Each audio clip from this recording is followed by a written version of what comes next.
Forcing myself to barf while eating with veneer. Warning, some audiences may find this content disturbing. View at your own discretion. Welcome to the House of Reddit. Today, we share some recent r/TodayIFuckedUp stories posted on Reddit. Forcing myself to barf while eating with veneer. This happened to me an hour ago, so it's all very fresh. I dislodged a veneer yesterday while eating a simple snack of sourdough, butter, and everything seasoning. Everything is basically fine, as the tooth fits perfectly and just needs to be re-cemented. Made my appointment for tomorrow and all is well. Well, since it fits and stays in place well, when I'm talking to people I just leave it in to keep up with appearances. And take it out when I'm eating, like a retainer. At least that was the plan. For a snack today I made a trio of small grilled salami melts, which turned out wonderfully. I sit down to enjoy my well-made meal, when about halfway through the first sandwich I realize my veneer isn't in place. Did I put it in my container? Nope, not there. So I really start to worry. I'm checking my mouth, checking the remainder of my melt. Absent from both. That can mean only one thing. I run to the bathroom and close the drain to the sink and proceed to my only recourse, make myself vomit to try to get it back. I am super lucky that I cleaned the bathroom yesterday, but unlucky that money is tight and the $200 for the re-cementing is tough right now. A new veneer would take longer and easily cost $500. So here I am continuously purging myself to find a diamond in my tummy. Unfortunately, sourdough and cheese look very similar to a veneer when regurgitated. So I'm drinking lots of water and then expelling it as safely as I can. But I also have to wade through the refuse in murky, snotty waters. It smells, and I begin to question a lot of choices in my life, some unrelated. During one of these rounds of emesis, the jewel I keep in my breast pocket falls into the sludge, doubly. Eventually I need to start draining the strange brew I've created, but I have to be careful not to accidentally let it fall into the drain. So I open the drain just enough to let the fluid through, but then it becomes constantly clogged. I have to gold pan the debris with my hands, and with no other option I could think of, throw it in the toilet. Well, this goes on for about 29 minutes and then I start to wonder if I was thorough checking the food or if I placed it somewhere else. So back to the table. Nope, nothing. Dread starts to set in. Back to the sink it seems. I should state that I have washing my hands as best as I can, but since the sink was full of spew, I couldn't really wash my hands in the bathroom. So I am drinking water by the pint, upchucking, checking the remnants and then running to the kitchen to wash my hands, rinse, repeat. There was also a sense of urgency as my roommate was due home any minute, and I wanted to spare myself the embarrassment, even though that would be unlikely since I look a mess with stomach matter on my beard and bloodshot eyes, not to mention the smell. I take a brief break to brainstorm my options, and decide to give it a few more tries. If I'm not successful, then I'll admit defeat and lower my already small budget to pay for a new veneer. At this point, my ralphing has become mostly water as I've suspended without pay my stomach contents. Which makes my job of searching through the temporary swamp easier. And because I was certain the veneer hadn't come out yet, I figured it was getting stuck somewhere in my gut. So I drink the water and do a little boogie to try and dislodge it. I also came up with the idea earlier to try and get gravity on my side by propping myself up from the toilet and leaning down into the sink. With one leg on the counter I am able to give myself a bit of downward trajectory for the bounty that I seek. Alright, on to the last glass of water and then I waved that white flag above my head. And then it happened, I felt something hit my teeth and land into the sink. There in all its pearly glory was the prize I had paid so dearly for in the last 46 minutes. I was overjoyed, just gobsmacked at the trials and tribulations I had put myself through, due to my incompetence. I very carefully set the veneer aside and then began to clean the bathroom, shower, and change clothes. And just as I stepped out, my roommate arrived home. What luck? Yeah, right. Getting way too personal with my hot health nurse and embarrassing myself. I'm a part of a COVID vaccine trial, but I also got exposed to someone with COVID the week before the trial started. I was having symptoms from my vaccine for longer than other participants who were reporting symptoms. It's a double-blind study, so I can't say for certain that I got the actual vaccine. However, Very unlikely to have this much response to a placebo. The physician was concerned this could be from an actual COVID infection and not just vaccine response. I was in close contact with my research coordinator and physician, but home health services were still required to come to my house as part of protocol. As of today, I've already had one negative rapid test and am feeling much better, but still have home health come as a formality. I work in healthcare and the home health nurses I have interacted with did not prepare me for what I was about to encounter.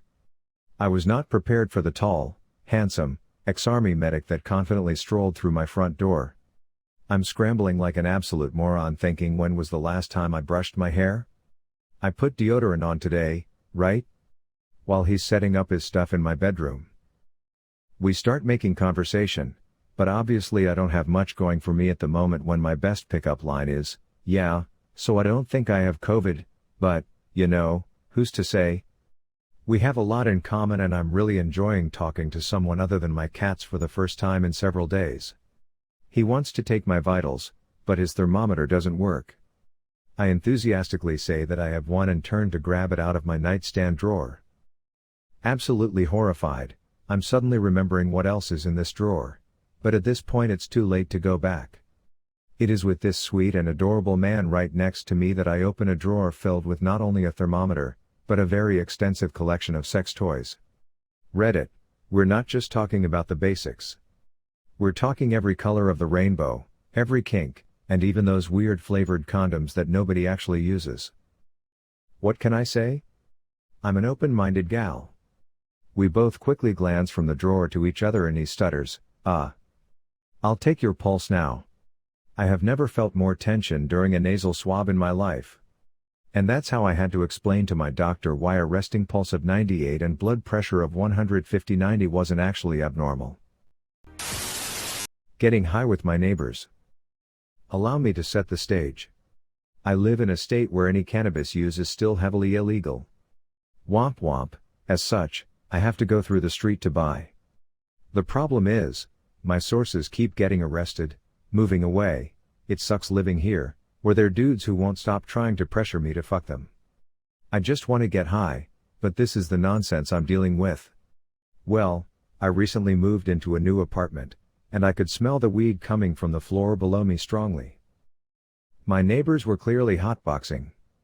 So, like the desperate fuck I am, I just asked her, "Hey, can I ask you a question?" And wouldn't you know it, she invited me up to her apartment to smoke a bowl. I was like, cool. This chick seems normal, isn't creepily hitting on me, and lives in my building, new smoke buddies. Well, the shit she had was good, real good. I only took 3 hits and I was out of it. We were talking, laughing, just vibing and sharing our stories like any good smoke.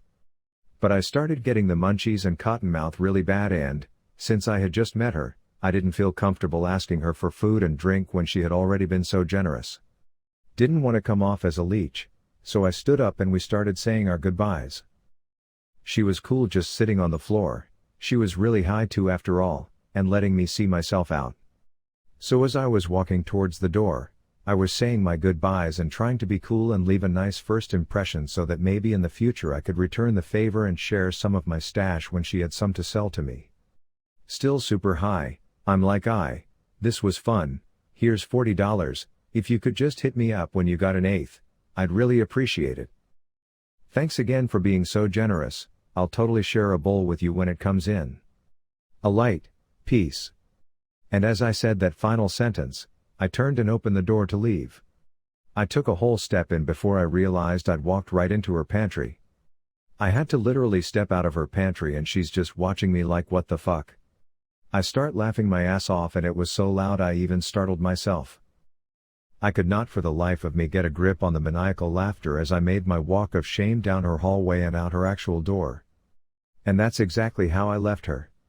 It was so stupid and so embarrassing, but also super funny.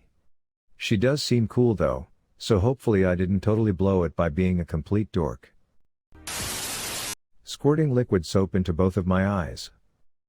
I was working from home today and didn't make much of an effort to make myself look cute since I wouldn't be seeing anyone. Later I realized I had a Zoom meeting scheduled, so I decided to freshen up a bit, put up my hair, put on earrings, wash my face, and throw on some mascara. Hair is up, earrings on, and I head to the bathroom to wash my face. The soap I use to wash my face is purchased in bulk, so I bought a cute soap dispenser for it. The pump has a long, skinny tube that projects soap in a narrow stream at high velocity. It can really cover some distance. I learned to cup my hand in such a way that I actually catch the soap rather than getting a direct shot to the shirt, the wall, the shower curtain, or whatever lies in its path.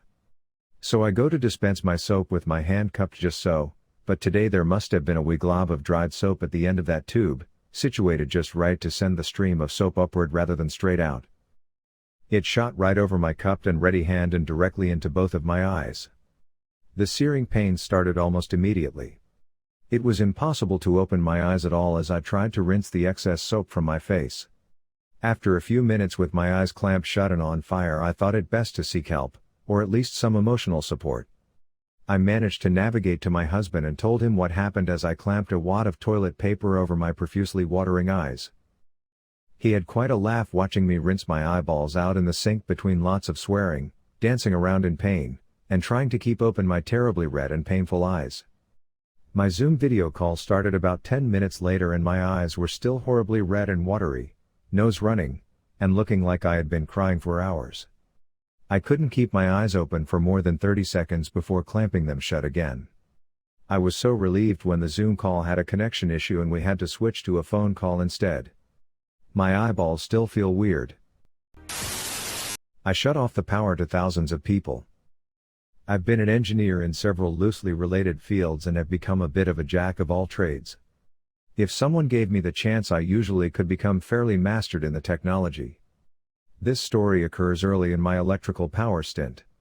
I had a manager that, while quirky, I respected, and I knew that they truly wanted to give me an opportunity to learn. They had a tendency to take the trial by fire approach with me, but with a fair amount of forgiveness for understandable mistakes. The day of the incident, I had a problem tossed my way with the controls, SCADA, at an electrical substation. I was at the most basic stage of understanding the situation, but live and learn. I managed to piece together what I thought would take care of the issue and met with some skilled trades crew at the substation. Everything went fairly well and tested good. I was feeling a boost in confidence, and all that was left was to button everything back up. As we were all about to walk out of the control house and call it a day, I closed a large metal enclosure door containing a variety of electronics. I didn't slam the door, but I gave it a healthy dose of momentum. The instant the door closed, all lighting went black and I could hear multiple devices powering down as well as a chorus of alarms. Apparently, the crew neglected to mention to me that the old electromechanical relays mounted on the door I just closed are extremely flaky when bumped or made to move. Helped by some of the changes we had in progress, the relays caused a cascade of false activations and tripped and locked out multiple breakers on the system. This equated to multiple thousands of customers and more than half of an industrial park. Think of plants midway through casting and forging metal parts, on a clear day not expecting interruption, etc. I'm sure I looked quite pale. We managed to get everything back online in about 30 to 60 minutes, but I, were fielding very angry calls for the next week. The utility does not have liability for such things, but telling that to plant managers with laundry lists of associated problems is not an enjoyable experience. My manager, true to his motto, had a laugh and told me it had been a great learning opportunity. Selling my soul for a garage roof. Husband and I moved into our house mid-2019. When we bought it, the inspector noted that the previous homeowner had patched part of the roof over the garage with new shingles. The rest of the roof, he said, was good for 15 to 20 years. In July of this year, we had a series of bad thunderstorms, to the point where a 1.5 feet thick branch of the tree in our backyard completely snapped off, and it caused the patch to no longer work, basically so our garage roof would leak a little when it rained after that. We notified our homeowner's insurance company and they denied our claim as regular wear and tear. Okay, so we'd been looking for a contractor to fix our roof for a while at this point. One guy flaked, another refused to work with insurance, we hired a public adjuster to appeal, and we were beginning to panic because winter is coming. And where we live, that means snow. So we finally get a guy to come out and give us an estimate. It's October at this point. He and his buddy are looking at the roof and they tell us they gotta replace the whole thing because the patching was done horribly and the entire roof is susceptible to water damage. Okay, fine.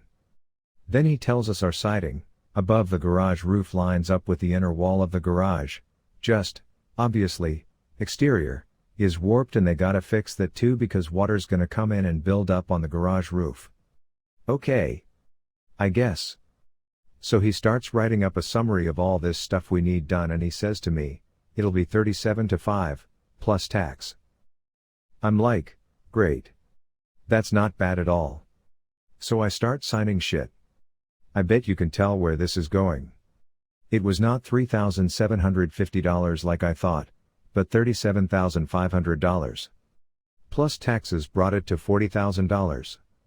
I am a major dumbass and I blame this entirely on myself. I didn't even realize it until he asked how I wanted to pay and I was deciding between credit or debit. He said with a card it would bring it to $40,000 because of the fees associated with cards. Then it hit me. So I wound up having to take out a loan for $40,000 and I only make $42,000 a year. So I'm basically signing my life away for this godforsaken roof that I probably could have had done for half the price if I weren't such a moron. Better yet, the APR is insane. Even with my above average credit score, and with student loans / housing / utilities etc. I can maybe make the monthly payment if I cut down on groceries. 2020, am I right? Husband and I have been trying to get pregnant but it looks like that needs to be put on hold. Possibly indefinitely. If you enjoy this video, please be sure to like, share, comment, and subscribe. If you have any suggestions for future videos, please let us know in the comments below. Turn on the notifications to know when we post new videos. Thank you for coming to the House of Reddit.